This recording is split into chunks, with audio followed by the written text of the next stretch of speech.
ያፌት እንግዲህ አስረግጦ ነግሯታል ማለት ነው። እኔም ታገቢኛለሽ ያለበለዚያ ናታን እስር ቤት ውስጥ ይበሰብሳል ብሏታል። እንግዲህ ኤፍራታም በጣም አዝናለች። በጣም ልቧ ተሰብሯል። ከዚህ በፊትም ብዙ ነገር አድርሶበታል። አሁንም ደግሞ በናታን መጣበት ማለት ነው። እንግዲህ ናታን እንዲጎዳ አትፈልግም እና እሱን 1 ሳምንት እሰጥሻለሁ ብሏታል።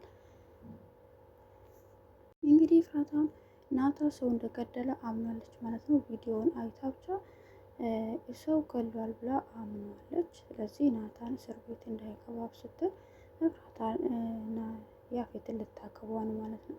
እንግዲህ አሁን በጣም ትልቅ ችግር ውስጥ ገብታለች።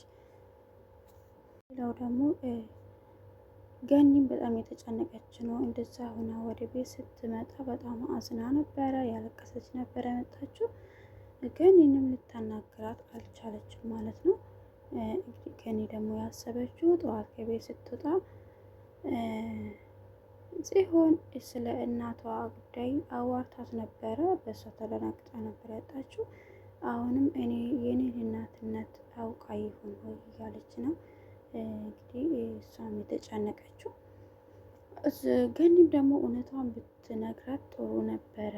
ምክንያቱም ይሄ ሁሉ ጊዜ ቆይታ አብራ ቆይታ እሷ ደግሞ እናት ብኖረኝ እያለች እንደዚህ ከምትሰቃይ ቢያንስ እናትነቷን ብታውቅና አንድ ነገር ነበር ብትነግራት።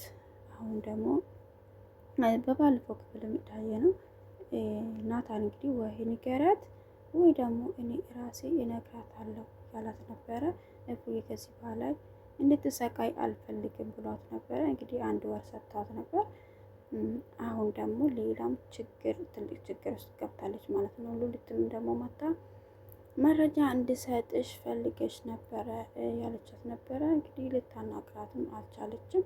እሷን አናግራ ደግሞ የሆነ መረጃ ልታገኝ ትችል ነበረ። እንግዲህ ኤፍራታ ተረጋግታ ብታስብ ከሱ የሆነ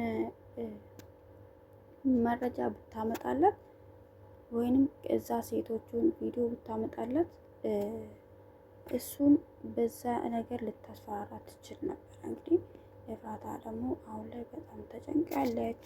ያንንም ማሰብ አልቻለችም። እንግዲህ በጣም እያለቀሰች ነው። ናታንም ፊት ነስተዋለች።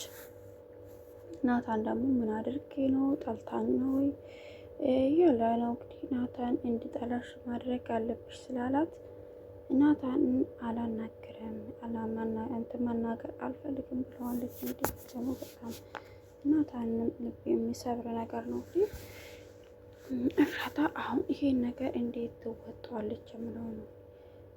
እዋንም ደግሞ መንገድ ላይ አግኝታት ነበረ። ያለቀሰች ነው ያገኘቻት። ምን ሆነሻል ስትላት ምንም ልታናግራት አልቻለችም። ምክንያቱም እሷ ደግሞ የቤዛ ጓደኛ ነበረች። ቤዛ ጓደኛ መሆኗን ነው የምታውቀው። እሷ እዚህ ልታናግራት አልቻለችም። እሷም ደግሞ ለአለቃዋ ነግራ ነግረዋለች። ኤፍራታ እንደዚህ ነበረች፣ አዝና ነበር። ምን ሆና ነው? ኤፍራታ ደግሞ አንደኛ ነገር ወይ አጠገቧ ያለው ብዙ ፖሊሶች አሉ። እነሱንም ብታናግራቸው እንደዚህ እንደዚህ ነው የምትለው። ናታን እውነቱ ሲወጣ ይፈታል። አሁን ላይ ደግሞ ኤፍራታ ጽዮንም ፊት ነስታታለች። ጽዮንም እንግዲህ ወንድም ናታን ለጽዮን ለኤፍራታ ብዬ ነው ቤዛን ያገባዋት፣ ኤፍራታ ታግታ ነበረ፣ ድርጅቱን ቤታችን ተወርሷል ስላት ጊዜ ጽዮን እንግዲህ ጭራሹኑ በጣም ተናደደችባት ማለት ነው። በኤፍራታ የወንድሜ ህይወት አባላሸሹ ብሏ በጣም መጫወችባት ማለት ነው። በጣም ነው የሚጠላሽ። እኔ በፊትም ቤዛ እንዲህ ብላ ስትነግረኝ ጠርጥሬው ነበረ፣ ግምቴ ጥሩ ነበረ ብላታለች። እንግዲህ እሷም ደግሞ በጣም ይበልጥ ልቧን ሰበረቻት ማለት ነው።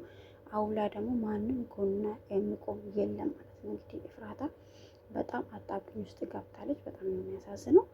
አሁን ላይ እሷም ናታንም ፊት ነስታለች።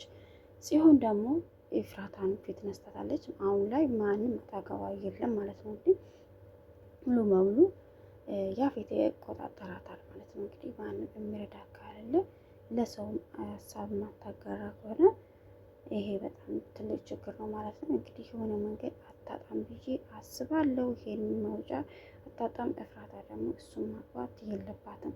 ምክንያቱም ሳታፈቅር በግድ ልታገባው አትችልም ማለት ነው። ቤተሰብ በክፍል 63 ደግሞ ምን እንደፈጠረ ኤፍራታ ናታን እንጂ ያፌትን ልታገባ ማግባት የለባትም። ቤተሰብ ሰላም ሁኑ። ሰብስክራይብ በማድረግ ቤተሰብ ኑ። ላይክ ያደረጋችሁ